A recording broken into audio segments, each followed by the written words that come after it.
उत्तराखंड में गरीबी उन्मूलन, भुखमरी खत्म करने के लिए स्थानीय संसाधनों से आजीविका बढ़ाने और क्षेत्र के आर्थिक विकास के लिए शानदार प्रयास किए जा रहे हैं। गरीबी और भुखमरी खत्म करने के लिए बेहद जरूरी है किसी क्षेत्र विशेष में आर्थिक गतिविधियों को बढ़ावा देना। पौड़ी के फलसवाड़ी गांव में स्थापित है गढ़वाल हिल्स कोऑपरेटिव सोसाइटी का मशरूम कंपोस्टिंग सेंटर, जहां प्रत्येक 20 दिन के अंतराल पर 15 टन कंपोस्ट तैयार होता है। सेंटर के जरिए 100 से ज्यादा महिलाएं मशरूम कंपोस्टिंग की ट्रेनिंग ले चुकी हैं और वर्तमान में करीब 45 स्थानीय महिलाएं मशरूम उत्पादन से अच्छी आमदनी भी कर रही हैं। मशरूम कंपोस्टिंग सेंटर में 14 स्थानीय लोगों को प्रत्यक्ष तौर पर रोजगार मिल रहा है। जो ये ग्रोथ सेंटर का जो मॉडल है, इसमें बेसिकली क्या है कि NRLM की यहाँ पे अगल बगल के क्लस्टर की जितनी भी महिलाएं हैं वो हमसे जुड़ी हुई है और हमारा उनका अपने साथ में जोड़ने का मकसद यही है कि अब आज की डेट में उनको अपने कंपोस्ट के लिए, अपने कंपोस्ट खाद के लिए परेशान नहीं होना पड़ता है कि मैं उनको बने बनाए बैग हम लोग यहाँ से तैयार करके दे देते हैं और वो आसानी से जो है कि अपने घरों में वो बैग रख करके मशरूम का उत्पादन कर रही है। उत्तरकाशी के बड़कोट निवासी जगमोहन राणा भी पहाड़ों में सेब उत्पादन कर स्थानीय स्तर पर लोगों को न सिर्फ आत्मनिर्भर बना रहे हैं बल्कि गरीबी उन्मूलन में भी योगदान दे रहे हैं। जगमोहन राणा ने पूरी 1200 से ज्यादा स्थानीय काश्तकारों को यमुना वैली स्वावलंबी सहकारिता समूह से जोड़ा और उन्हें सेब उत्पादन की ट्रेनिंग दी। इसी का नतीजा है कि आज हाई डेंसिटी सेब उत्पादन से यमुना वैली के अधिकतर काश्तकारों की आमदनी में इजाफा हुआ है। इतना ही नहीं, मशरूम उत्पादन और अन्य स्थानीय उत्पादों की प्रोसेसिंग से यमुना वैली समूह से जुड़े किसानों को अच्छी आमदनी हो रही है। गरीबी उन्मूलन के साथ भुखमरी खत्म करना एक बड़ी चुनौती है। डॉक्टर सुरभि जायसवाल का बिल्डिंग ड्रीम्स फाउंडेशन 2017 से देहरादून के स्लम एरिया में रह रहे हजारों बच्चों की उम्मीदों को पंख लगा रहा है। इसके लिए फाउंडेशन ने नायाब पहल की है। शादी पार्टियों में खाने की बर्बादी रोकने के लिए बिल्डिंग ड्रीम्स फाउंडेशन ऐसे लोगों से बचे हुए खाने के लिए संपर्क करता है और इसे मील्स ऑन व्हील्स के जरिए एकत्रित करके उन बच्चों में बांटता है जो भूख से जूझ रहे हैं। फाउंडेशन अब तक 3500 किलो से ज्यादा भोजन एकत्रित कर चुका है। फाउंडेशन के प्रयासों से देहरादून के स्लम एरिया में 1 लाख से ज्यादा लोगों तक मुफ्त पौष्टिक भोजन उपलब्ध कराया जा चुका है। कोरोना महामारी के दौरान भी बिल्डिंग ड्रीम्स फाउंडेशन 17,600 से ज्यादा लोगों को पका हुआ पौष्टिक भोजन मुहैया करवा चुका है।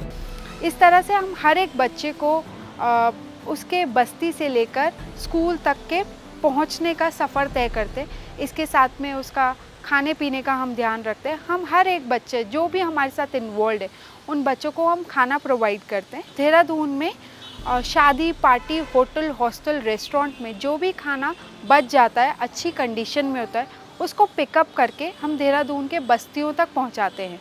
अभी तक हम देहरादून के 21 बस्तियों तक खाना पहुंचाए हैं और पिछले 7 सालों में 12 लाख से भी अधिक खाना वेस्ट होने से बचाया है। इसी तरह बागेश्वर की रहने वाली महिला किसान खष्टी कोरंगा भी 2500 से ज्यादा स्थानीय महिलाओं को वैज्ञानिक विधि से खेती करना सिखा रही हैं। खष्टी कोरंगा ने महिलाओं के समूह बनाकर उन्हें बीज के चयन, रोपाई और बागवानी में नए प्रयोगों, उत्पादों की पैकिंग आदि की सही जानकारी दी।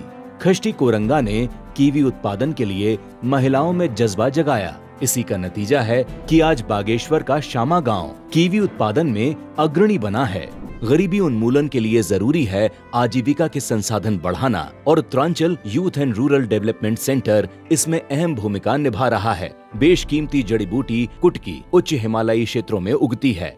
समुद्र तल से 6000 फीट की ऊंचाई पर स्थित चमोली का सीमांत गांव घेस कुटकी उत्पादन के लिए आदर्श जगह है। साल 2005 में Uttaranchal youth and rural development centre ने घेस में कुटकी उत्पादन शुरू किया। शुरुआत में 32 किसान कुटकी उत्पादन से जुड़े, लेकिन इसके फायदे देखते हुए आज 300 से ज्यादा किसान कुटकी उत्पादन कर रहे हैं।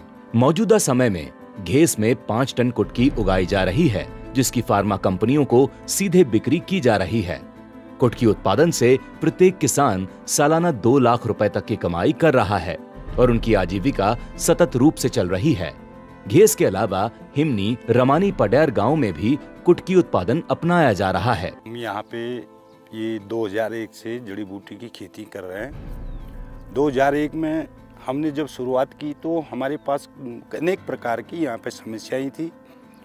आज की डेट पे मेरे पास 100% पूरे किसान यहाँ पे खेती कर रहे हैं कुटकी की, और अपने जीवन यापन करने के लिए उनको थोड़ा सा गुजर बसर, उनका परिवार का भरण पोषण हो रहा है। कम से कम एक किसान 1-1.5 लाख पर ईयर कमा लेता है। पहाड़ों में मौजूद मंडवा, झंगोरा, भट्ट, गहत से पिथौरागढ़ की देवकी देवी चटपटे नमकीन तैयार कर रही हैं। कुमाऊं नमकीन उद्योग सैकड़ों महिलाओं की आजीविका संवारने में मददगार बन रहा है। पहले हमारे परिवार की गिनती नगर के संभ्रांत परिवारों में होती थी। समय के चक्र को कोई नहीं जानता। कारोबार छिन गया तो हम सड़क पर आ गए, तो हमने अपना काम दोबारा शुरू किया। छोटे छोटे 1-2 रुपए की पैकिंग से हमने काम शुरू किया।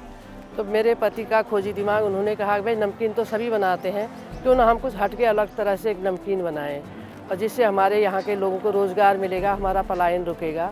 इस सोच के कारण हमने वहाँ के जो मोटे अनाज थे, मंडवा, भट्ट, गहत, झंगोरा, जिनको लोग जानवरों को खिलाते थे, उनका मूल्य संवर्धन कर हमने नए रूप में लोगों के बीच रखा। फिर तो मेरा कारोबार बढ़ता ही गया। हमने मंडवे से बहुत 2-2, 3-3 किस्म की नमकीनें बना दी। एक से बढ़कर एक नमकीन है झंगोरे की। आजीविका के साधन जुटाकर आर्थिक विकास, गरीबी उन्मूलन और भुखमरी खत्म करने के सतत विकास लक्ष्यों की प्राप्ति में Garhwal hills cooperative limited, Uttaranchal youth and rural development centre और देविकी देवी ने उल्लेखनीय योगदान दिया है। इसके लिए उन्हें SDG अचीवर्स अवार्ड 2022 से सम्मानित किया गया।